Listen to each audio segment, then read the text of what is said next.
අයිබෝන් හැමෝටම ඔන්න මම අදත් ඔයාලට අලුත් වීඩියෝ එකක් අරගෙන ආවා. ඉතින් අද අපි වීඩියෝ එකෙන් බලන්න යන්නේ මගේ කැකිරි වගාව. සාමාන්‍ය කැකිරි කියන්නේ වැල් වශයෙන් තමයි කැකිරි යන්නේ. ඉතින් මේක ඇත්තටම ගොඩක් දුරට බිම තමයි වගා කරන්නේ. ඒතකොට බිම වැල් දුවලා තමයි මේකේ පළදාව අපිට ලබා ගන්න පුළුවන්. ඉතින් ඇත්තටම මම මේකේ කැකිරි වගාව කරේ බිම නෙමෙයි. මම කරේ මේක ග්‍රෝ බෑග්ස් වල හදලා ඒක මම මේ විදිහට කණු වලට සම්බන්ධ කරා. එහෙම කරලා මම මේක පොඩි මැස්සක් ගහලා තියෙන්නේ. ඉතින් ඔයාලට පේනවා දැන් මේ විදිහට මේ කැකිරි වැල් හැදිලා තියෙනවා. ඒ වගේම මේ කැකිරි සාමාන්‍ය වැලකින් මට පේන විදිහට නම් මේකෙන් අපිට ගෙඩි 5ක් වගේ ගන්න පුළුවන් තත්ත්වයක් තමයි තියෙන්නේ. ඉතින් මේ කැකිරි වල තියෙන ගැටලුව තමයි මලෙන් එළියට එනකොට මේ ඉල්මැස්ස හානි කරනවා. ඉතින් අපි මලෙන් එළියට එනකොටම මොකක් හරි කවරයක් අපිට දාගන්න වෙනවා. ඉතින් අපි මේක දැක්කේ නැත්නම් ඉතින් ඉල්මැස්සා මේකට හානි කරනවා. ඉතින් සාමාන්‍යයෙන් මගෙත් දැන් ගොඩක් මේ විදිහට ගෙඩි වැටුණා. මොකද මලෙන් එළියට එනකොටම ඉල්මැස්ස මෙහෙම විදලා ගොඩක් ගෙඩි වැටුණා. ඒ අපිට වැලකින් ගෙඩි 3ක් හෝ 5ක් අතර ප්‍රමාණයක් තමයි උපරිම ගන්න පුළුවන්. ඊට වඩා අපිට ගන්න බෑ.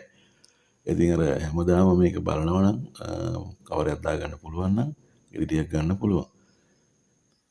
ඉතින් මම මෙතනදි කරේ ඇත්තටම මට මේ හම්බෙන මොකක් හරි රෙදි කෑල්ලක් හරි මොකක් හරි කොලයක් හරි මේ විදිහට ගෙඩි වල දාලා මම ගෙඩි ටික ආරක්ෂා කරගත්තා.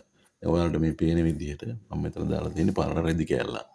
දාලා මම මේක වටේට මේවා කරලා පොඩි ස්ටෙප් කට්ටක් මේ විදිහට ගහනවා. එතකොට ගෙඩියට හානියක් සිද්ධ වෙන්නේ නැහැ. මේ විදිහට අපිට ගෙඩි ලබා ගන්න පුළුවන්.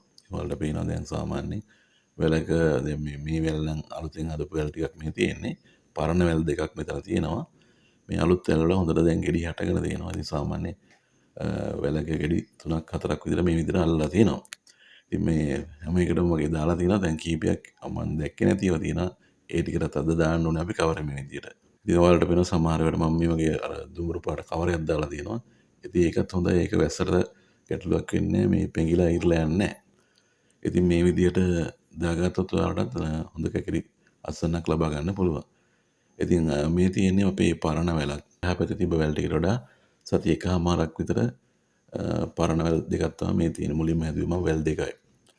ඉතින් අපි අද ලැහැස්ති වෙන්නේ මේ මෙන්න මේ වැල් දෙකේ ගෙඩි 3ක් විතර තියෙනවා. ඒ තුන අපි අස්සන නෙලා ගන්න තමයි යන්නේ. ඉතින් එහෙනම් මුලින්ම අපි මෙන්න මේ ගෙඩිය අපි කපා ගමු. ඉතින් මුලින්ම කවරේ මම ඉවත් කරගන්නවා මේ විදිහට.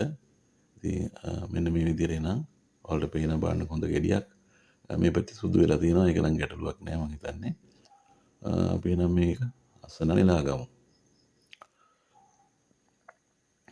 මේක හොඳටම ඉදිලා නැහැ හැබැයි. ගැටලුවක් නැහැ. ටික දවසක් යනකොට අපි මේක ඉදින නිසා අපිට ආහාරයට ගන්න පුළුවන්. ඊළඟට අපි දැන් මේ වැලේ වලට පේනවා වැල හොඳට නඩත්තු කරලා තියෙනවා. ඒ කියන්නේ යට එන පොඩි පොඩි වැල් මං ඉවත් කරලා තියෙනවා. තනි වැල මං උඩට අරගෙන තියෙන්නේ. ඊළඟට මේ වැලෙත් වලට පේනවා දැන් මේකෙත් ගෙඩි දෙකක් අතරම තියෙනවා. මේකත් මගේ අනිත් පරණ වැල. මේ වැල් දෙකයි මුලින්ම හැදුවේ.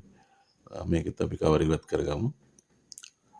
ඉතින් මෙන්න මේ විදිහට තමයි මේ ගෙඩිය පේන්නේ. වලට බලන්න හොඳටම පැහිලා මේ ගෙඩිය නම් ඉදිලත් එක්ක දැන්. ඉතින් කැකිරි කියන්නේ හොඳ රසවත් කෑමක් නිසා ගොඩක් මේක වියලි කළා අපේ වගා කරන භෝගයක්. තෙත් කලාපොළ මේක හැදෙන්නේ නැහැ වැඩිය. ඉතින් මම ඒ උනාට මෙහි ගෙනල්ලා මේක හදලා තියෙනවා. මේකේ මුලින්ම නම් අපි හැදුවේ මේ අර දිග జాතියක්. දැන් හැබැයි කඩවල වල තියෙන මේ රවුම් කැකිරි එක. ඉතින් මේ කඩෙන් ගෙනාපු ගෙඩියකින් තමයි මම මේ ඇට අරගෙන මේ හදාගත්තේ මේ විදිහට. ඉතින් තවත් ගෙඩියක් මේකේ තියෙනවා. අපි ඒකත් බලමු. හැබැයි ඒක නම් චූටි ගෙඩියක්. ඒකත් අපි මේ විදිහට කඩා ගමු. හැම ගෙඩියෙම ඉතින් ලොකු වෙන්නේත් නැහනේ. ඒක අන්න වලට පේනවද මේ පැත්තේ යන්න අර ඉල්මැස්සා විදලා තියෙනවා මේ අන්න ඒකයි මේ ගෙඩිය බල වෙන්නේ හේතුව. ඉතින් මේ විදිහට තමයි අපේ කැකිරි අස්සන්න තියෙන්නේ. වලට පේනවා. ඉතින් අපිට වේල් දෙකකට ඇති වෙන්න කැකිරි තියෙනවා මෙතන. ඉතින් මේ කැකිරි කියන එක අපිට රස ව්‍යංජනයක් ලෙස හදලා ගන්නත් පුළුවන්. එහෙම නැත්නම් අපිට පුළුවන් කැකිරි ජූස් එකක් හදලා බොන්නත් පුළුවන්. ඇත්තටම කැකිරි කියන එක ගොඩාක් ගුණයි මේ වකුගඩු ආශ්‍රිත රෝගවලට.